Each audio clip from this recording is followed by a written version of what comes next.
The atmosphere is heavy with expectation and anticipation, and bearing the weight of that burden today is a place we know very well indeed. It's Albert Park. The story of the season begins here then with the Australian Grand Prix, and it's time for the first chapter to be written.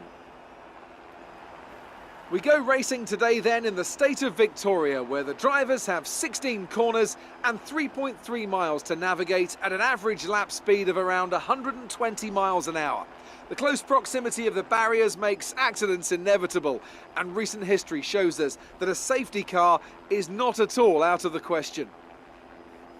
I'm joined today in the commentary box, as I will be throughout this season, by a great racing driver, a former F1 competitor, a man who was world champion once upon a time as well, and an all-round top chap. It's the one and only Anthony Davidson. And tell me, here we are, first Grand Prix of the season, the first time racing these cars. So what are the big questions that need to be answered here, in your view? First of all, Crofty, and thanks for the glowing introduction, I just want to say it's a real privilege to be here, and I can't wait to see what this competitive field has in store for us this season. Now, to answer your question, obviously there's the question of performance in race trim, but really this is going to be all about reliability. It's the first Grand Prix of the season, don't forget. You're pushing all your new components to their limits. Formula One cars are full of very sophisticated but also very sensitive technology. So the most important thing today is to get to the end of the race, keep everything in good condition and try to stay out of trouble while you're at it. Let's convert this pole position into a win today. Good luck. We're almost ready to go then, and this is what the starting grid looks like for today's race. It's Mercedes in pole position then, and Lewis Hamilton completes the front row. Looking down the rest of the grid we have Ricciardo, Raikkonen, Sebastian Vettel and Verstappen, Bottas, Alonso, Button and Felipe Massa, Perez, Hülkenberg, Romain Grosjean and Sainz, Gutierrez, Kvyat, Kevin Magnussen and Jolyon Palmer, Verlaine and Harry Anto, Felipe Nasser and Marcus Ericsson rounds off the grid. And now it's time to head down to the track.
Brilliant stuff from Mercedes today. That's another historic win. Tell me, Ant, what was the key to this success? Well, I think the track conditions just really suited their car today. Wind, track temperature, you name it. These cars come alive when the tyres are just at the right temperature. So the more easily you can keep them there, the better your race tends to go. And that's exactly what happened. Their car just looks so comfortable out there.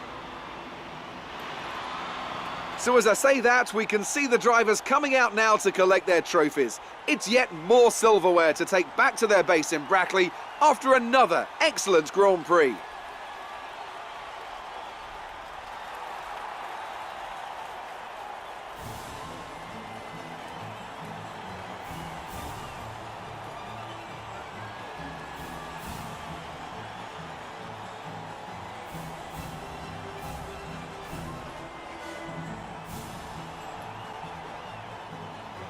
And now let's take a look at the drivers' standings. We see a new name at the top of the championship table as we reach the end of the Grand Prix weekend. Now then, Anthony Davidson, who was your driver of the day? I'm giving driver of the day to Rio Harriento. He's pushed and he's found some fantastic performance. He was an absolute pleasure to watch today. On to the constructors then. Mercedes moved to the top of the table. Well, what a weekend that has been. Please join us next time for another thrilling instalment of this Formula One season.